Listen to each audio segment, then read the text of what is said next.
I'm going to let you do all of your stuff and get comfy because we've got the incredible David Fernandes coming now from Sandsoft. He's going to talk about growth and potential of the gaming industry in the MENA region. So please, if you've got loads of questions, thank you, about Middle East and North African marketplaces, think of them now and then come back in 20 minutes and we'll ask them. Welcome, David. Thank you. Thanks so much. Can you hear me okay? Is it good? Perfect. So welcome all. Happy to see new faces. Definitely a few faces I know. So happy to talk a little bit more about the MENA games industry. So I'm covering today 3 main topics as well. So we are going to share a few thoughts about what we think is, hot in the region. I'm also covering the gaming market in the region and presumably as well some opportunities for game developers and publishers over there. So what's hot? Presume that comes from something that maybe is unique, which is a country plan. Yes, a country plan. Saudi Arabia Vision 2030 is a program that is defined to change the social economy and the whole dynamics of the market in the country. So as part of this big kind of change in the country, they are driving something which is quite unique as well, which is the National Gaming and Sports Strategy, which is as well a national gaming plan. That's the only country that have released a proper plan for games in the same scale. So what's behind that? So that's a government-led program that pretends to create a gaming industry in Saudi Arabia. So that's around creating opportunities in gaming and esports, trying to create the whole value chain in the whole market, and definitely trying to create as well value for the younger generations and making sure they can offer careers for games. That's a healthy investment that is putting forward is, US 38 billion that the country is investing in this opportunity, and that's driven growth in many sectors in the industry. That includes game production, that includes esports, technical infrastructure, funding and financial support for some companies to establish the technical developments, hardware, cloud services, education, talent attraction, and a few more things to grow up the legal ecosystem over there. What we are trying to achieve in this big push. So we are trying to create 250 games company in the Kingdom of Saudi Arabia. We are trying to have 30 games reaching top 300 in the games industry. We are trying to have as well, or being the number 3rd country in the world in terms of esports athletes, but also we are trying to be the country with most viewership in esports events as well. What's next? Presume that there is also one of our country friends in Emirates. They are trying to do something similar. So they announced a few weeks ago they're going to invest almost $8.7 trillion in developing the country as well. And out of those, many of them will be landing on gaming opportunities. That includes things on Web3, Metaverse, and definitely we are hearing really good news from UAE as well on how they would like to develop the games industry on top of the things they are doing in Abu Dhabi. But let's get it back to the games market and how we think the opportunities you can materialize now at the moment in the country. So the whole global games market have been on recession for 2022, and this is a fact. I think that you have seen, all across the board that there's been a decrease in the market. However, there are regions that are actually growing, and one of the regions is actually, Middle East and Africa. So that region grew 6.6% last year. If you think as well about players, that's as well a really young population in this part of the world that they're really growing at a fastest pace, compared to other parts of the world. And therefore you have a sizable player base there that is consuming games on that region. So almost 500 million people play games in the region. If we look more closely on, the core markets in this region, there are definitely 3. So then we have, Emirates, we have Saudi Arabia, and we have Egypt. The 3 of them with different dynamics. So in terms of audience, Egypt is driving the pack. Definitely there are more players in Egypt than any other country in the Middle East and North Africa region. If we look into monetization, then Saudi is leading the pack. So really a strong revenue driven from this country. However, Emirates is really following up in terms of monetization, and definitely they are the best, markets in terms of revenue opportunities there. Also, if you consider the whole gaming market, the growth of the market is almost, from audience perspective, it's growing 20% in the next 5 years. So moving from 65 million to almost 90 million in 2025. And similarly, revenue is actually doubling from 2021 to 2025. So how the players look like in Saudi Arabia? Presume that is a little bit more mobile-driven than other parts of the world. And then when you consider AAA, they are more console-driven than PC. In terms of the kind of gender, mostly male are playing games, but actually that's changing with the new generation. So as you can see, the new laptops, the new kind of PCs that people is buying, we have more female gamers coming in as well, and really in competitive space. So if we consider the population of the country, which is around 30 million, 89% of the population declare themselves as gamers. So that means 21 people are considering themselves as gamers. So what opportunities we see for game developers and publishers? Definitely there is a market you can capture in the region, but let's be maybe more specific. I think this is true across all media. I think if you speak Arabic, and Arabic is the 5th spoken language in the world with almost 300 people speaking the language, not just in Middle East, but all around the world, there is not enough content in Arabic. So definitely trying to make sure that your games in Arabic is a first path for you to leverage that opportunity. Then for sure you can culturalize it more and make it more relevant and make it more appealing for players in that audience base. But I think that's the very minimum you need to consider if you like to capture that audience. Second is, presume I'm privileged. I'm kind of a white man person. I've been always represented in games, but that's not been the case for many people, and particularly people in this part of the world have been always been the enemies, have been always the bad guys in the shooter games. So you have the opportunity to capture that in a way that people can feel themselves in the games, they can be the local heroes, they can be represented in a way that matters to them, and then engage them in a different way that they used to be. So that opportunity to make that part of the world represented in games is an opportunity that everyone can exploit.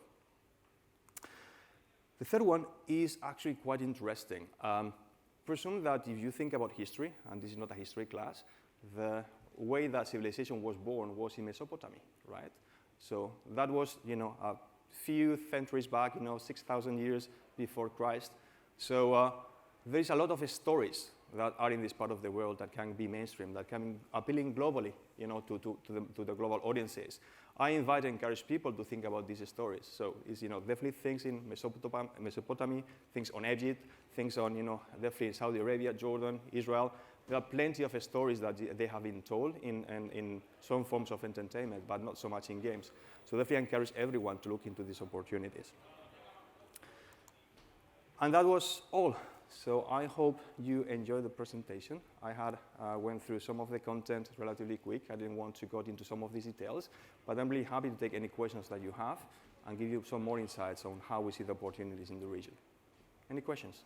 Please give it up for David and put your hand up for any questions. Yeah, coming to you.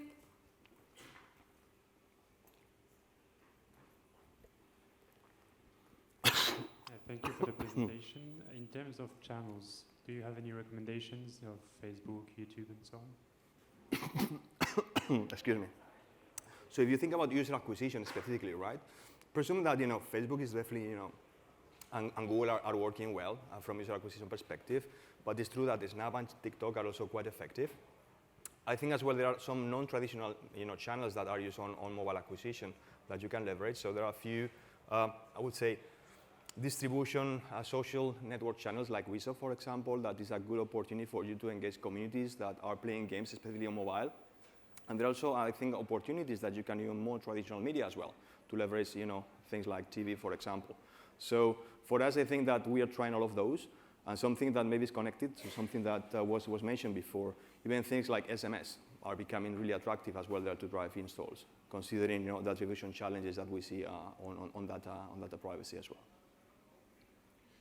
I've got a question. What's the decentralization climate looking like from the perspective of gaming?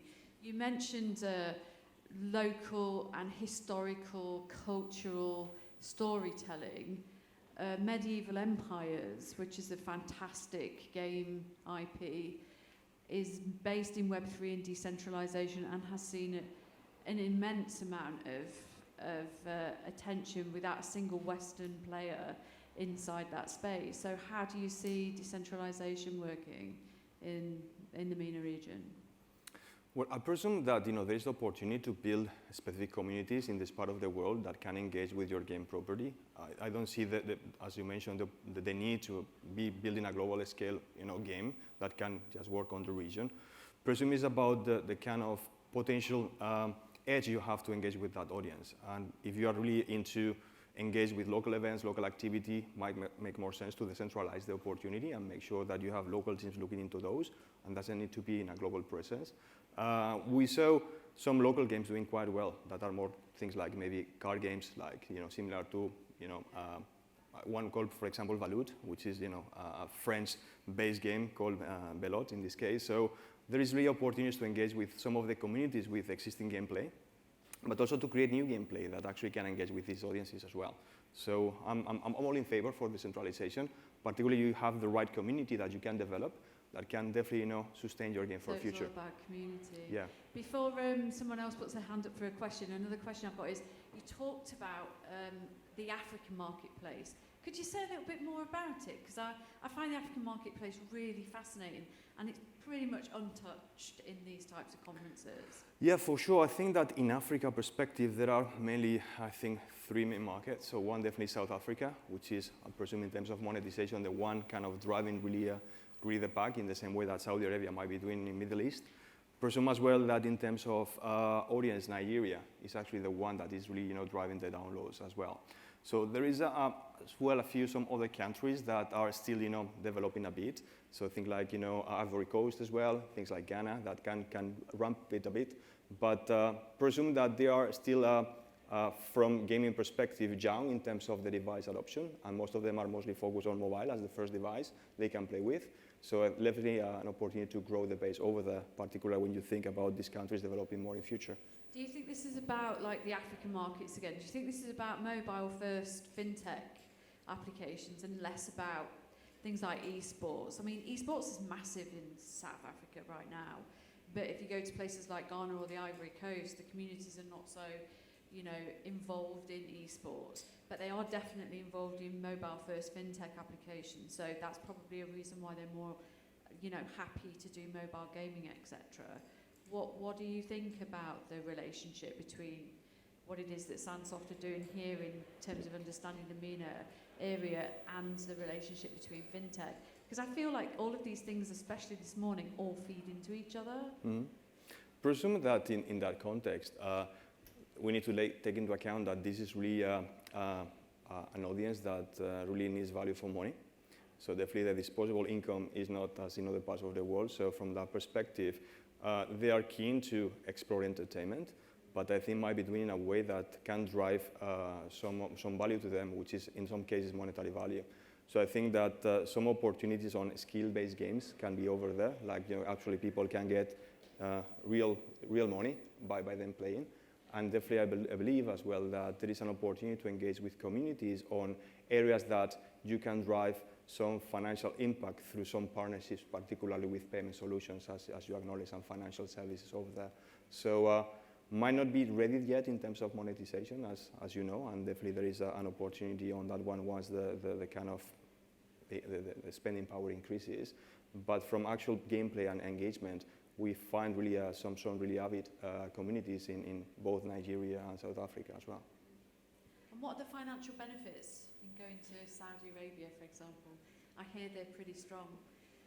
Is it worth utilising or uplifting a relationship inside the MENA region for businesses that are out here today thinking about where to go next?